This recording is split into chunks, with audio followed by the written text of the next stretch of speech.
Good evening. Audio and video जा रहा है, एक बार कंफर्म कर दीजिए। All good. सेशन स्टार्ट करें। क्लियर है। चलिए ठीक।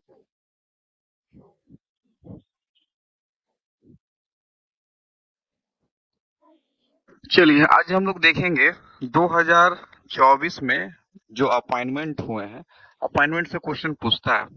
मिनिमम एक तो जरूर है, हो सकता है दो भी पूछे। तो आज अपॉइंटमेंट का पहला सेशन है और जितना सेशन है ऐसा नहीं कि उतना ही में से आएगा। ठीक है। हमारा काम है समराइज करना, तो हम कोशिश कर रहे हैं कि इतना क्वेश्चन छाट लें जो इम्पोर्टेंट है, जिससे आपका वो क्वेश्चन पकड़ में आ जाए। ठीक है। तो इसका और सेशन चलते रहेंगे। ऐसा नहीं है कि ये 50 क्वेश्चन में इसी में से आएगा, ऐसा बिल्कुल दिमाग में नहीं रखिएगा। पहला है पर्वत, who has been appointed as a new director of enforcement director, कुल्लू प्रवर्तन निदेशालय के नए निदेशक के रूप में किसे नियुक्त किया। तो प्रवर्तन निदेशालय के रूप में जो नियुक्त किया गया है वो है राहुल नवीन। कौन है? राहुल नवीन। और याद रखिएगा, ये जो प्रवर्तन निदेशालय है, इसका स्थापना 1 मई 1995 को हुआ था। और किस मिनिस्ट्री के अधीन आता है? तो ये मिनिस्ट्री आता है मिनिस्ट्री ऑफ फाइनेंस के अधीन। अगर हेड क्वार्टर आपसे पूछे तो हेड क्वार्टर इसका है न्यू दिल्ली। ठीक है। अगला क्वेश्चन है, एनएसजी के महानिदेशक के रूप में किसे नियुक्त किया गया? Who has been appointed as director general of NSG. Director general जो एनएसजी है वो इनको बनाया गया है बी श्रीनिवासन को। ठीक है, बी श्रीनिवासन को। और याद रखिएगा, इसको ब्लैक कैट के रूप में भी जाना जाता है। National security guard full form हुआ। और इसका यूज किया जाता है काउंटर टेररिज्म। अगर मुंबई में जो हमला हुआ था उसमें भी एनएसजी का ही यूज किया गया था। और मिनिस्ट्री होम गृह मंत्रालय के अधीन आता है। और इसको जो बनाया गया था 16 अक्टूबर 1984 को बनाया गया था। और इसका हेड क्वार्टर न्यू दिल्ली है। ठीक है। अगला है, लोकसभा अध्यक्ष के रूप में किसे फिर चुना गया? लोकसभा अध्यक्ष फिर से बने हैं कौन? ओम बिरला। कौन बने? ओम बिरला। ओम बिरला से ये कोटा से आते हैं, कोटा राजस्थान। याद रखिएगा, ये भी इम्पोर्टेंट है। तो स्पीकर ऑफ लोकसभा जो है वो आर्टिकल तो आपसे नहीं पूछेगा, बस याद रख लीजिए। अभी जो है वो ओम बिरला है। ठीक है। वो 18वां लोकसभा के स्पीकर है, री इलेक्ट हुआ, पहले भी यही थे। उसके बाद है एन कुश्तिवार सिंह किस राज्य के सर्वोच्च न्यायालय के पहले न्यायाधीश बने? कम फर्स्ट सुप्रीम कोर्ट जज फ्रॉम विच स्टेट, किस राज्य के हैं? तो देखिए ये थे मणिपुर। कहाँ के थे? मणिपुर के। और याद रखिएगा, और सुप्रीम कोर्ट में दो नए जज अभी अपॉइंट हुए हैं। एक तो हो गए इनके सिंह, दूसरा हो गया आर महादेवन। याद रखिएगा, टोटल नंबर ऑफ जो जज होते हैं 34 होते हैं, इंक्लूडिंग सीजीआई यानी चीफ जस्टिस ऑफ इंडिया। ठीक है। अभी सीजीआई कौन है? चंद्रचूड़ है। और अपॉइंटमेंट जो सुप्रीम कोर्ट का जो जज का अपॉइंटमेंट कौन करता है? सुप्रीम कोर्ट के जज का अपॉइंटमेंट करता है प्रेसिडेंट ऑफ इंडिया। और आर्टिकल 124 के अंतर्गत इनका अपॉइंटमेंट होता है। क्लियर है? इतना आप याद रखेंगे, मणिपुर के हैं।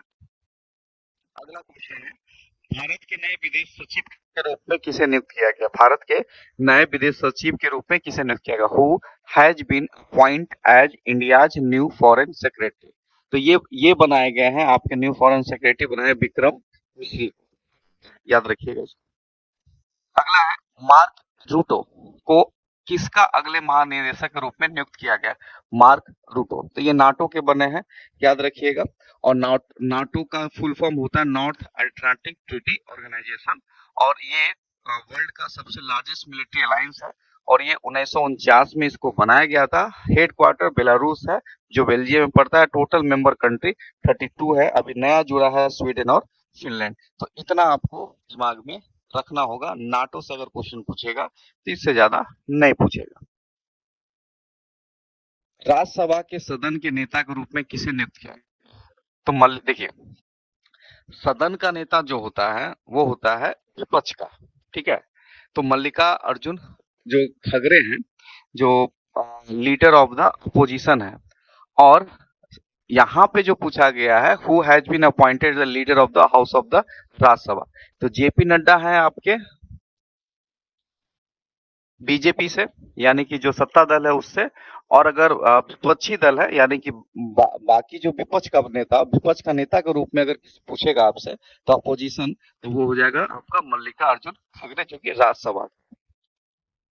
अगला है, एनएसए के रूप में किसे नियुक्त किया गया? एनएसए, एनएसए का फुल फॉर्म होता है, आप लोग अगर पता है तो बताइए, एनएसए का फुल फॉर्म।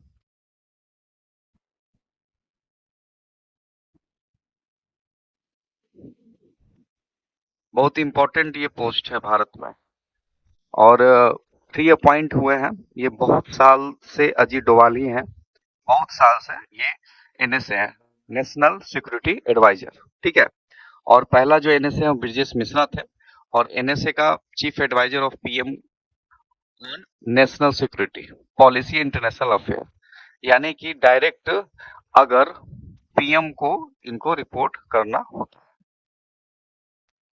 प्रधानमंत्री नरेंद्र मोदी के प्रधान सचिव अभी बने हैं, कौन बने हैं बताइए? प्रमोद कुमार मिश्रा।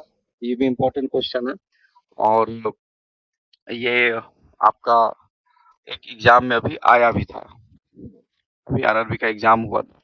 सिडबी के अध्यक्ष और प्रबंध निदेशक के रूप में किसे नियुक्त किया गया? सिडबी, देखिए पहले तो सिडबी का फुल फॉर्म आपको पता होना चाहिए।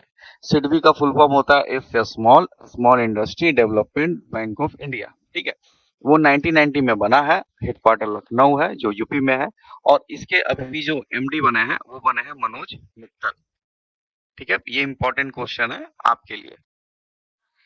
सीबीडीटी के अध्यक्ष के रूप में किसे नियुक्त किया गया है? सीबीडीटी के अध्यक्ष के रूप में, पहले तो सीबीडीटी का full form, who has been appointed at CBDT.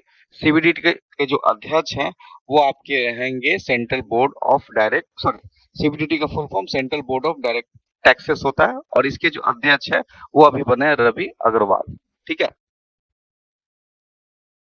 वित्तीय कार्रवाई कार्यबल के अध्यक्ष के रूप में किसे नियुक्त किया गया? Who has been appointed as president of the financial action force, जिसको हम लोग ये भी बोलते हैं FATF।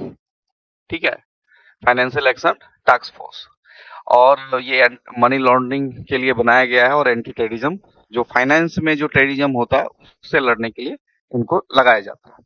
ठीक है, अब ये 1989 में बना था, हेडक्वार्टर इसका पेरिस है, फ्रांस में। अब इसका पूछा है कि कौन है, तो ये है इल्सा डी अंडा अंडा मडेडियो।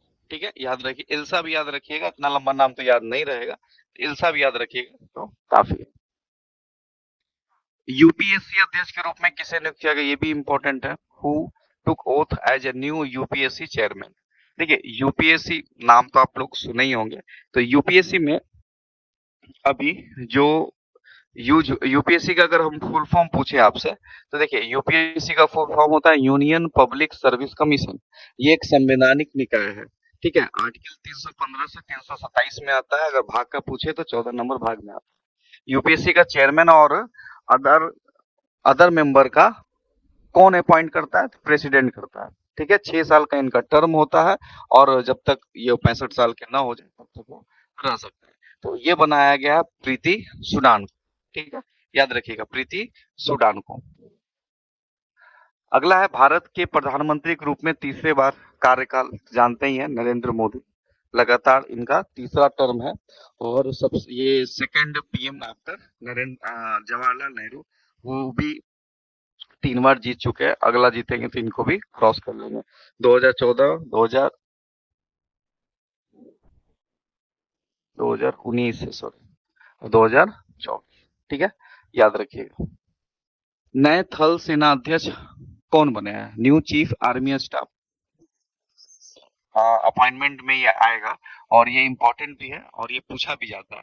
उपेंद्र द्विवेदी बनाए गए हैं के new chief of army staff, और naval staff, chief naval staff पूछेगा तो दिनेश कुमार त्रिपाठी, और vice chief of naval staff Krishna Swaminathan, और chief of air marshal Amarpreet Singh, और vice chief of air staff Sujeet Pushpakar हर। इतना आपके दिमाग में होना चाहिए। ठीक है, चलिए अगला क्वेश्चन है, थल सेना अध्यक्ष के नए उप प्रमुख कौन बने? थल सेना अध्यक्ष के नए उप प्रमुख कौन बने? तो देखिए थल सेना के उप प्रमुख यानी कि वाइस चीफ आर्मी स्टाफ कौन बना है? तो अभी आपको बताए थे। देखिए इसमें कंफ्यूजन क्या आता है ना, इसमें ऑप्शन भी दे देगा ना, तो ऑप्शन देगा आर्मी स्टाफ देगा, नेवल स्टाफ दे देगा, तो ये सब ऑप्शन कंफ्यूजन पैदा कर देता है। तो आप रेगुलर इसका प्रैक्टिस करेंगे ना तो याद रहेगा। एन एस राजा, सुबह रामी, तीनों का हो गया। थल सेना इधर हो गया, नेवल इधर हो गया, वाइस चीफ इधर हो गया, एयर स्टाफ इधर हो गया, इसको याद रखिएगा। ठीक है, आर्मी आपका इधर हो गया। ये तीनों आपको एक जगह बता दिया। कल वाला क्लास का पीडीएफ नहीं मिला। हम पढ़ा रहे हैं कुछ, आप लोग पढ़ रहे हैं कुछ। ये पीडीएफ कल भी हम बताए, पीडीएफ मिल जाएगा। पीडीएफ अगर कंपाइल अभी क्या बताएं, यहाँ पे छुट्टी होता है, उसके बीच में हम क्लास ले पा रहे हैं, लेकिन और भी स्टाफ से छुट्टी पे है। ठीक है, तो थोड़ा सा पीडीएफ में समय लगता है, उसको डालना है, वो सब उनका काम, हमारा काम पढ़ाना होता है। तो आपको तो बोले थे कि संडे तक थोड़ा सा एडजस्ट कर लीजिए, हम ही को क्लास सब ले लेंगे, फिर हम बैठेंगे सिस्टम पे तो हम ही भेजेंगे। तो थोड़ा सा पेशेंस रखिए। क्लास हो रहा है, इस पे फोकस कीजिए, नहीं तो क्लास बंद कर देते हैं, पीडीएफ भेज देते हैं पहले। हमको पता है कि पीडीएफ नहीं गया है। पीडीएफ गया होता तो अभी नाबार्ड का हम एमसीक्यू कर रहे होते, ना कि हम अपॉइंटमेंट कर रहे होते। नाबार्ड का भी एमसीक्यू करना है। प्रेस सूचना ब्यूरो के प्रधान महानिदेशक के रूप में किसे कार्यभार संभाला है? देखिए प्रेस सूचना ब्यूरो जो होता है, जिसको हम लोग प्रेस इंफॉर्मेशन ब्यूरो बोलते हैं, तो ये बना है सरन जी। एस सरन याद रखिएगा, नाम में अगर दिक्कत हो तो याद नहीं होता है तो आप इसको शॉर्ट में याद रखिए। अगला है who has been appointed as the presiding officer of SAT. SAT का फुल फॉर्म होता है सिक्योरिटीज अपीलेट ट्रिब्यूनल। ठीक है, ये भी एक सिक्योरिटी बॉडी है, और ये जो इसको अपील, कौन अपील इसमें करता है? It's hear appeals against the order of India main financial regulation, यानी कि सेबी, उसके बाद पीएफआरडीए, इरडाई, ये सब अगर आपके खिलाफ कोई कार्रवाई करते हैं और इनको उनके ऑर्डर से आप खुश नहीं है, तो आप अपील कहाँ करेंगे? यहीं करेंगे। ठीक है, इसको याद रखिएगा सेट में। और इसका हेडक्वार्टर मुंबई है, और ये भी आता है आपका law and justice department of legal affair ministry. और ये कौन बने हैं? तो ये बने हैं आपके दिनेश कुमार।